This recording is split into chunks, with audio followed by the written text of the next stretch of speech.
Hello world. Picking up from where we stopped, we are met with the mama's boy from a while ago. He is Emil, the fiancé of Princess Victoria of the Kurtz Kingdom. Of course, peeing yourself in front of a crowd is quite the L for the mental health, but bro was able to recover thanks to his mummy's encouraging words. As mama's boy is walking through the hallways of the castle, he stumbles upon the absolute massacre that is currently going on. But to make things worse, bro sols himself once more. He literally runs back to his mummy to cry some more. He also weirdly asks for her boobs in particular. So I guess this guy is not only a mama's boy but also a resident of Alabama, although I guess those words are synonymous with each other. We see a very angry Princess Victoria. She is looking for Sandra and is very displeased with the difficulty of it. Her aide whispers into her ear and tells her about the new torture device. He tells her that she can use it on Sandra to her heart's content. This interests the princess a little, but she is more interested in killing Sandra as soon as possible. I am kinda curious as to how she is gonna do that when there is a magical barrier preventing death from occurring. Anyway, suddenly they hear a loud bang and guess who's there? It's Sandra, of course. She even shows off one of the heads of the guys she killed. Everyone is shocked in place and this pisses the princess off. She yells at them to capture Sandra. Meanwhile, Sandra is trying to show Princess Victoria who she killed. She ended the king's aides. She even claims that the princess asked her to do it. We are shown how exactly Sandra was told. She was told by Victoria in a secret-ish spot. She says that the king's aides find her unfit to rule. She also says that they deem her useless due to her inability to bear kids. The ministers and king's aides start to accuse her, but she isn't trying to hear all that and tells them to cease their accusations. To make matters worse, Sandra is yapping. Now that the king is bedridden, all that is in the way of Victoria becoming the next ruler is the ministers, so now that they're dead. Sandra even asks for the princess to praise her, but to her dismay, Princess Victoria is standing on business and says no. She even takes it a step further and tries to hurt Sandra. Ironically, this backfires and the princess gets hurt. Sandra is worried and like a true simp tries to help. Of course, no one trusts her, so the princess refuses and even calls Sandra filth. But oh no, she doesn't stop there, guys. Good heavens, you're even more useless than a piece of trash. Do you enjoy ruining my status? Even though I generously put this inconsequential maggot in their place for them to get revenge on me is evil. If not for the hero's magic, I would have killed you. I revoke your status as a knight. This absolutely fries Sandra's mental and she is left speechless. Of course, the princess has to go off some more and calls Sandra an unamusing toy that she could replace at any time she wanted. Sandra, being a high-tier simp, says that it would be an honor to be killed by the princess. The princess says Sandra should die a miserable death at the hands of someone worthless. She then orders her guys to take her to the dungeons. The princess is now in deep thought. She notes how it's good that Sandra killed the ministers. Boo, what she would have preferred them to die much later.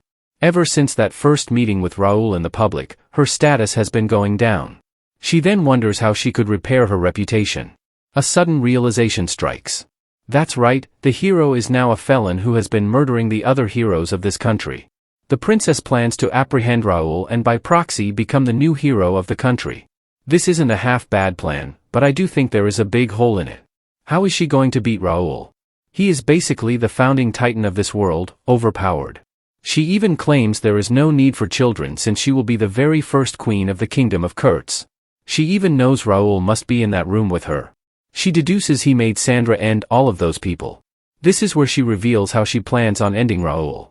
Since Raul uses dark magic, if the source of his power were to be separated from the dark magic, it will be easy to deal with him.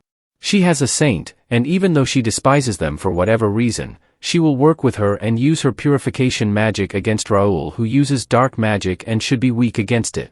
Princess Victoria thinks she will once again send Raul to the land of the dead. She then bursts into laughter.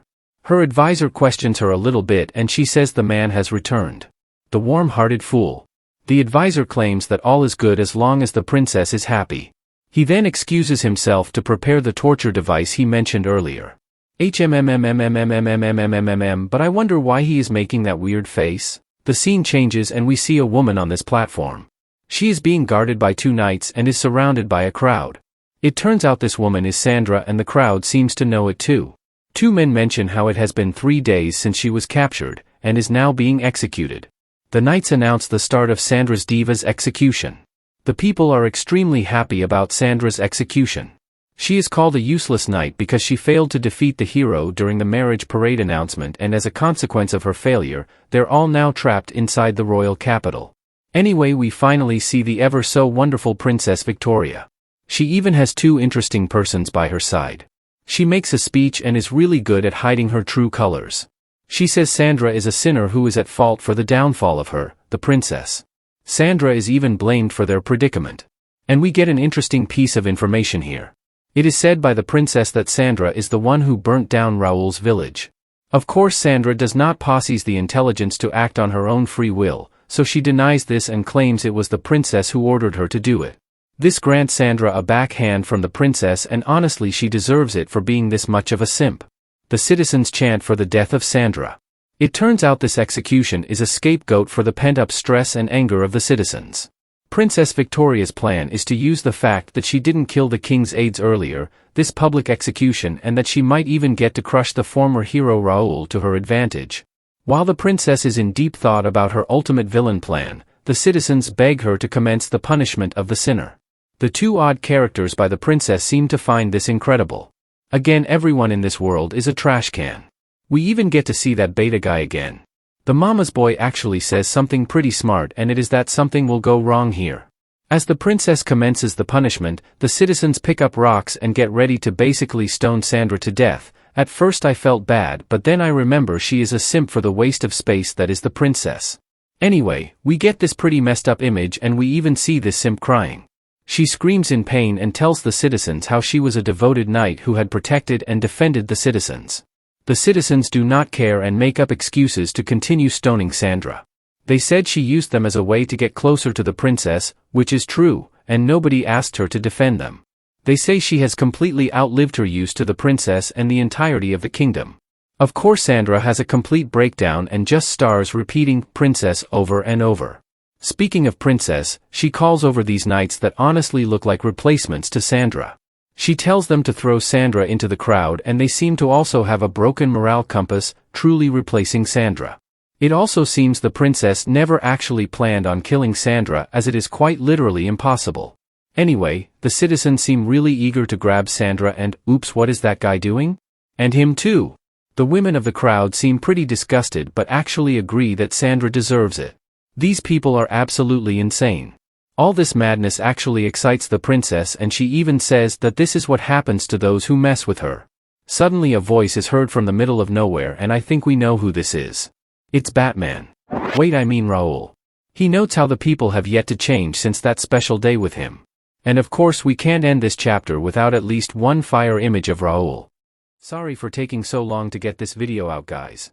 Anyway, don't forget to leave a like and subscribe for part 7.